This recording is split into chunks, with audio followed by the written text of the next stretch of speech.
Khairukum man ta'allama al-Qur'ana wa 'allamahu. Sebaik-baik kalian adalah orang yang belajar Al-Qur'an dan mengajarkannya.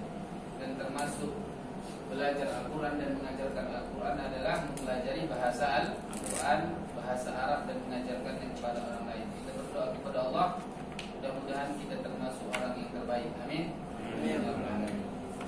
Sebagaimana pertemuan kita pertama, bahwasanya untuk 3 hari ke depan ini hari yang kedua, kita belum mulai belajar bahasa Arabnya ya, tapi kita akan menjelaskan singkatnya ya tentang belajar bahasa Arab, terutama kiat belajar bahasa Arabnya. Karena memang belajar bahasa Arab itu penting, tapi belajar bagaimana belajar bahasa Arab itu awal yang terpenting. Ya, langkah kita yang paling penting itu tahu bagaimana belajar bahasa Arab. Jadi dengan mengetahui cara belajar bahasa Arab, insya Allah nanti usaha kita akan lebih maksimal. Kalau misalnya kita gagal, misalnya kita pun tahu sendiri, sadar sendiri ya, namanya aku kayak gitu, makanya kayak gitu kan, tahu sendiri ya. Nah di sini kita sedikit ulangi sedikit saja. Ini pembahasan semalam kita telah berbicara tentang pentingnya belajar bahasa Arab, dan kita jelaskan di sini mengapa belajar bahasa Arab itu penting, dan itu banyak sekali poinnya sudah kita sebutkan. Dan jawaban yang paling pas itu adalah karena belajar bahasa Arab itu hukumnya adalah wajib. Jadi belajar bahasa Arab itu hukumnya wajib. Kewajiban ini sebatas kewajiban melaksanakan ibadah-ibadah yang wajib. Seperti sholat itu kan berbahasa Arab, maka bahasa Arab yang ada dalam sholat itu wajib kita pelajari, baik dia lafaznya ataupun maknanya. Lafaznya itu maksudnya membacanya benar, jangan salah-salah. Biasanya kalau salah pengucapan, salah arti. Dan kita juga harus memahami makna-makna lafaz-lafaz Al-Quran yang atau lafaz-lafaz bacaan Al-Quran yang bacaan-bacaan yang kita baca dalam sholat. Ini sudah banyak sekali pembahasannya. Dan dari pembahasan semalam yang ingin kita tangkap itu adalah kita ini sadar bahwasanya bahasa Arab itu penting. Bahasa Arab ini penting. Kalaulah kita memang terlambat sudah belajar bahasa Arabnya, ya, tidak juga kita katakan terlambat ya, daripada tidak, lebih baik terlambat. Tapi untuk generasi kita ke depan janganlah seperti anak kita, cucu kita ke depannya jangan. Karena memang bahasa Arab ini adalah titik awal kejayaan Islam. Dan dari sini jugalah musuh-musuh Islam itu ingin melemahkan Islam dengan menjauhkan umat Islam ini dari bahasa Arab. Karena kalau umat Islam jauh dari bahasa Arab, apa konsekuensinya? Tidak paham agama, tidak paham Al-Quran, tidak paham hadis Rasulullah, ya, tidak paham agama lah. Berarti kalau pemahaman agamanya kurang, maka pengamalan agamanya pun kurang. Nah, kalau pengamalan agamanya kurang, maka iman pun kurang. Berarti akan menjadi lemah. Kalau lemah umat Islam, maka mudah dijajah. Itulah yang mereka lakukan. Untuk itu perjuangan para ulama selalu pada bahasa Arab dan Al-Quran. Karena bahasa Arab dan Al-Quran itu seperti dua sisi mata uang yang tidak boleh dipisahkan. Orang yang belajar Al-Quran saja, seperti menghafalnya gitu ya, sampai 30 juz, tapi dia tidak belajar bahasa Arab, itu tetap dikatakan jahil dia. Tidak mengetahui, itulah bahasa. Nah, sebaliknya, orang yang hanya belajar bahasa Arab, jago bahasa Arab, tapi nggak mau dia belajar Quran, ini namanya siapa? Jahal lah kalau ini. Ada jahil, ada Abu Jahal. Jadi dua-duanya nggak boleh dipisahkan. Apalagi kalau kita mendengar ungkapan yang mengatakan bahasa Arab itu bahasanya orang Arab. Bukan. Bahasa Arab itu bahasanya kaum muslimin, bahasa agama Islam. Bahasanya kita. Anta muslim, na'am, ana muslim, wa muslim, nahnu muslimun. Berarti bahasa kita bahasa Arab. Karena kita sudah harga itu ya, merasa biar konsentrasi.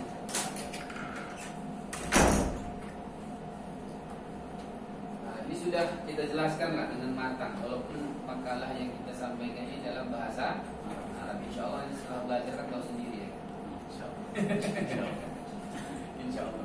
Oke, kita masuk ke pembahasan yang kedua, yaitu kiat belajar bahasa Arab. Nah, ini yang akan kita jelaskan.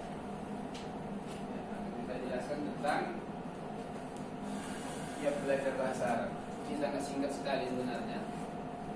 Ini nggak usah lagi yang ada.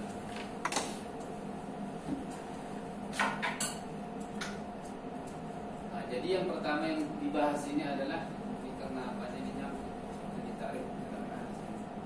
Nggak ada cara lagi dari mana?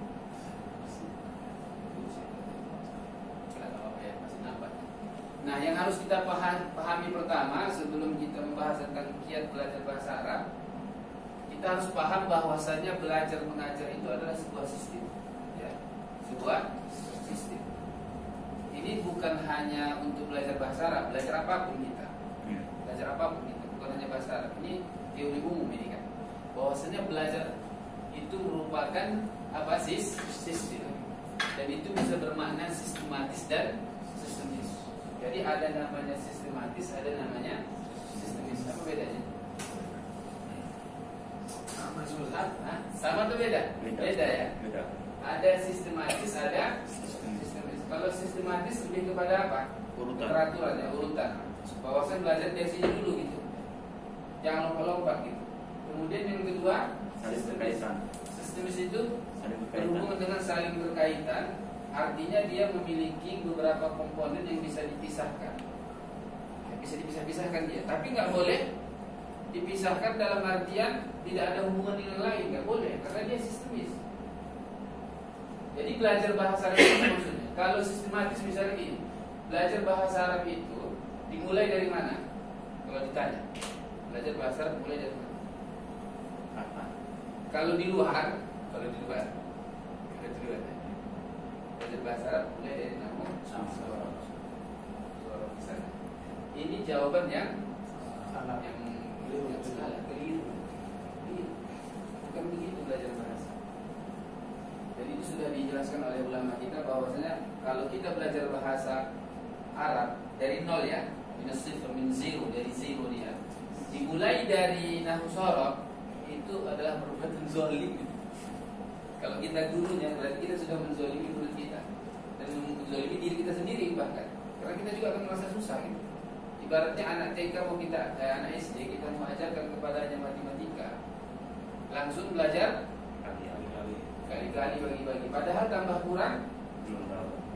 Karena nahwu sorof itu secara asal kalau kita lihat, asal mula kenapa disusun rapi itu nahwu sorof itu asal mulanya untuk memperbaiki bahasa non Arab yang belajar bahasa Arab sudah bisa bahasa Arab supaya bagus dia. Jadi memperbaiki yang ada. Kalau nggak ada, mufradat aja dia belum hafal nih. Kata-kata kan mufradat satu pun dia nggak tahu. Apalagi nyusun kali? Itu sangat jauh sekali. Itulah yang membuat nanti ada vonis yang mengatakan bahasa Arab itu susah. Padahal Allah sudah tegaskan bolak-balik 3 kali dalam Al-Quran surah Qamar kan. Walaqad yassarna al-Qur'ana lidzikri fahal min muddakir. Coba ayat yang kebaca ya. Wa itu apa? Dan la qad, la itu sungguh. Itu namanya harfu taukid, penegasan. Berarti ditegaskan. Sungguh. Qad itu tegas lagi. Betul sungguh-sungguh. Biasanya kalau kita belajar balaghah, kalau ada 2 taukid, itu karena ada orang mengingkari. Ada yang mengingkari, ada yang meragukan itu. Betul itu. Betul itu bahasa Arab itu gampang mudah. Ragu dia. Allah tegaskan wa la qad. Kemudian yassarna, telah kami mudahkan. Walaqad yassarna dzikra ya. Walaqad yassarna al-Qur'ana gitu ya.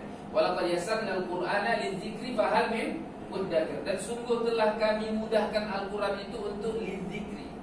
Zikri itu untuk diingat, untuk dihafal, untuk dipahami kata ulama.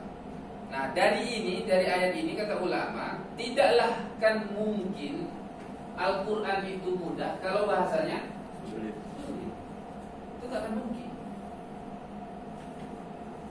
Untuk itu kemudahan Al-Quran itu ini juga akan berdampak kepada kemudahan bahasa Arab. Lalu pertanyaannya, kenapa Ustaz selama ini kita rasakan bahasa Arab itu susah Ustaz kok? Pengakuan Ustaz kita juga begitu, pengalaman orang tua kita begitu kok. Bahkan pengalaman saya lagi Ustaz langsung yang merasakan susahnya bahasa Arab itu. Nah, dari mana itu datangnya? Kenapa bisa susah? Jawabannya, iya, karena metodenya pertama salah, yang kedua yang dipelajari belum saatnya dipelajari. Nah, usah. Lalu pertanyaannya, dari mana mulai Ustaz belajar bahasa Arab itu? Oke, semua bahasa, apapun bahasanya, itu akan kita temukan bahwasanya dia memiliki struktur dari yang paling kecil sampai yang paling besar. Secara umum ada 5 ini. Ini paling umum, kalau lengkapnya ada 10. Semua bahasa. Yang paling kecil itu namanya fona, fonem, setelah itu silabel, kemudian ada kita sebutkan ya. Fona, fonem, silabel, morfem, kata, frasa, klausa, kalimat, paragraf, wacana. Ada 10. Jadi dia itu tersusun dari yang paling kecil sampai yang paling besar. Nah, yang umum ini biasanya 5. Tapi biasanya dalam pembentukan bahasa hanya 3 ini dia, pembentukan bahasa di sini. Ya, pembentukan bahasa. Modalnya ini. Bahasa itu modalnya terbentuk dari ini ya. Komponen bahasa itu 3, huruf, kata, kalimat. Oke?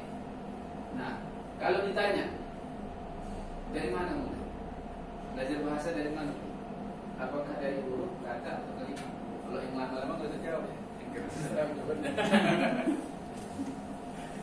Mereka sudah tahu jawabannya.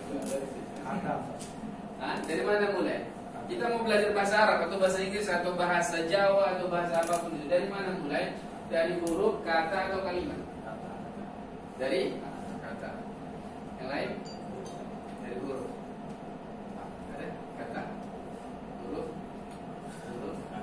kata.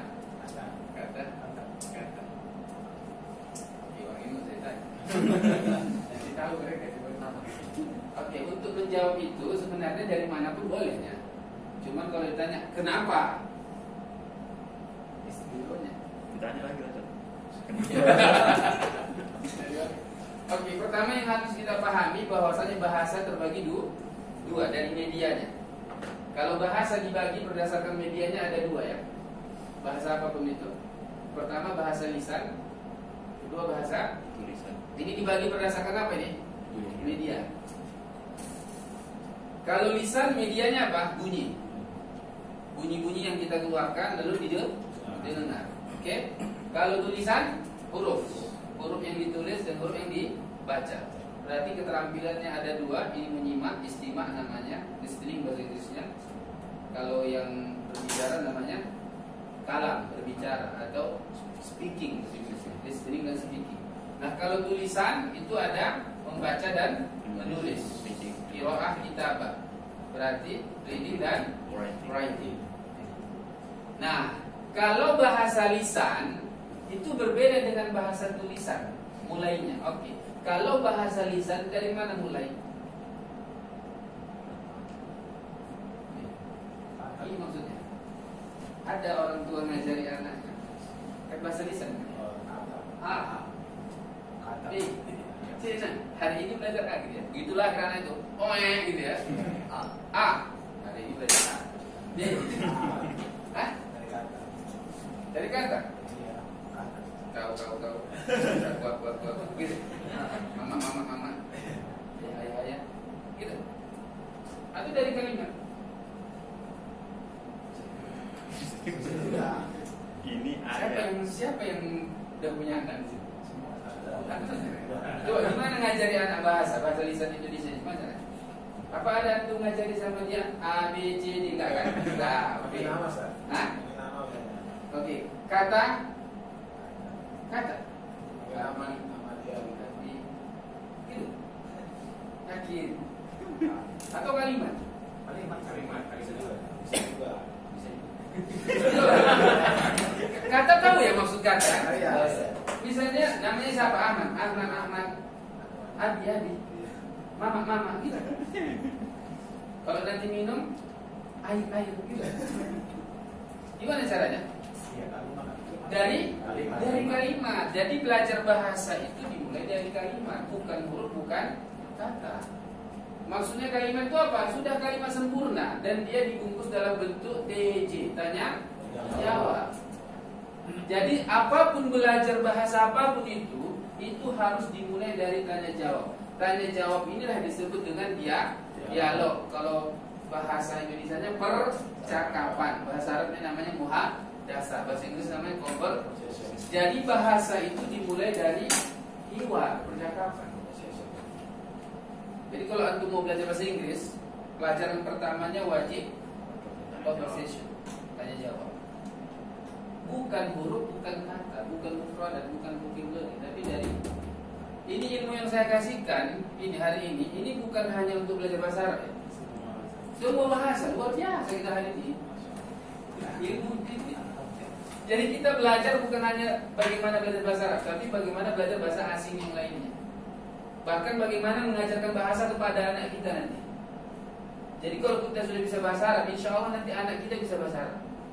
Karena modalnya cuma itu kan, tanya jawab. Kayak paham itu. Itu aja tiap hari kayak gitu bisa bahasa Arab. Tak perlu pakai mubtada, khabar, fi'il, fa'il. Kita pun nggak ngerti jadi saya. Nggak begitu kan? Jadi dimulai dari mana? Kalimat. Itulah tanya jawab ya, dalam bentuk tanya jawab. Artinya anak itu langsung ditanya dan dia nggak mungkin langsung jawab kan? Berkali anak itu langsung bisa jawab, itu namanya bisa itu. Itu lahir, apa kata mamanya? Menangis nanti dia kan? Kenapa menangis? Dijawab sendiri kan sama dia kan? Apa kata mamanya? Dia bertanya, dia menjawab. Apa jawabannya? Ya lapar ya nak ya, haus ya, udahlah haus. Coba dia bertanya, dia jawab. Begitulah belajar bahasa asing itu. Bukan dari huruf, bukan dari kata, apalagi dari nahwu. Sini dia, enggak di sini saja. Kenapa ya? Ya bukan dari nahwu, tapi dari hiwar percakapan. Itulah dari hiwar percakapan. Untuk itu kata ulama, al-hiwaru huwal madkhalus sahihu li ta'allumil lughah wa ta'limiha. Itu kaidah. Al-hiwar percakapan tanya jawab, huwal madkhal. Madkhal itu tempat masuk, jalan masuk, pintunya. Berarti kita mau masuk ruangan ini, dari mana masuknya? Ya pintu kan. Bisa nggak dari lubang itu? Ya bisa juga, udah tersiksa. Atau dituduh mencuri kan, dari jendela bisa juga masuk. Tapi dituduh orang menyalahi aturan gitu. Walaupun bisa, tapi yang dulu kan, atau tak luka dia jatuh, tidak bisa masuk. Kita usahakan gitu. Sudah ada pintunya dari sini, ngapain dari sini? Nah, jadi dia dari mana? Dari luar percakapan, conversation. Untuk itu, kalau kita mau tahu buku yang bagus untuk belajar bahasa asing itu, pelajaran pertamanya Conversation. Oke.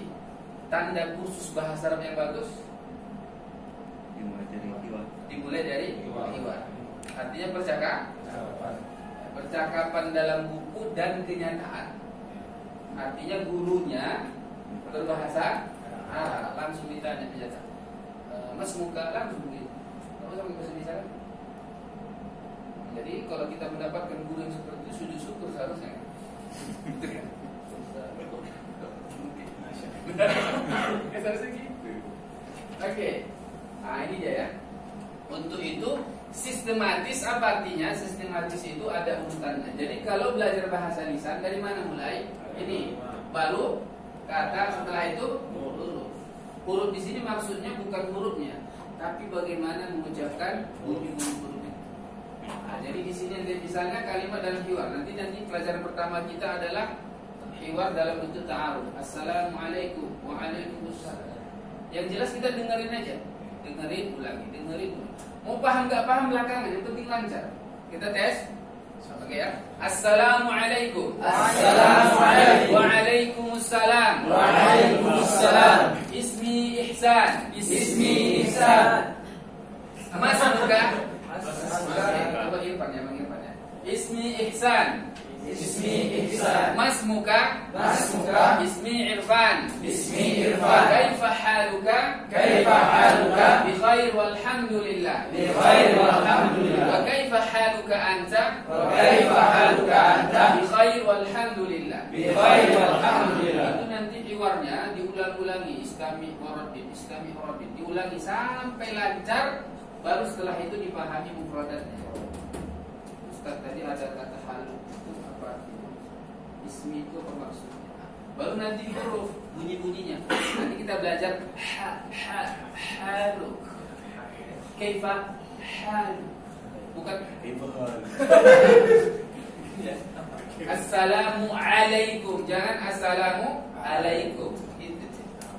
Ismi Khalid. Kalau misalnya Khalid, bukan Khalid. Khalid, bukan. Bukan. Jadi belajar bahasa lisan dari mana mulai? Kalimat, setelah itu kata, lalu huruf. Sudah lancar ini, nanti baru belajar pola-pola kalimat, baru belajar istima, kalam, qiraah dan kitabah.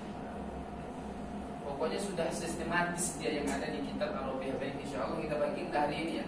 Karena kita belum dapat datanya berapa. Ya. Sudah ada bukunya sudah. Tinggal dibagikan. Tapi belum tahu datanya berapa. Itu disebut dengan sistematis. Kalau sistematis itu maksudnya dia ini sebuah sistem, nggak bisa dipisahkan. Jadi belajar bahasa Arab itu nggak boleh hanya belajar mufradat saja. Kita hafal Bung Kamus Mahmud Yunus tuh. Kalau nggak belajar bagaimana kalimatnya dan pengucapannya, nggak ada guna. Ada sekolah TK. Waktu itu pertama kali lah saya masukkan anak saya ke sini. Waktu itu tak kenapa lah pula kan. Kalau sekolahnya ngomong gitu sama saya. Dia nggak tahu siapa saya. Jadi saya masuk ke anak saya sudah daftar. Oh, ya Ustaz ya, masukkan anak. Iya Ustaz. Oh, TK kami ini Ustaz belajar bahasa Arab. Gitu dia. Karena kan dia tak mungkin tahu dari Al-Sunnah kan kenal dengan bahasa Arab gitu ya.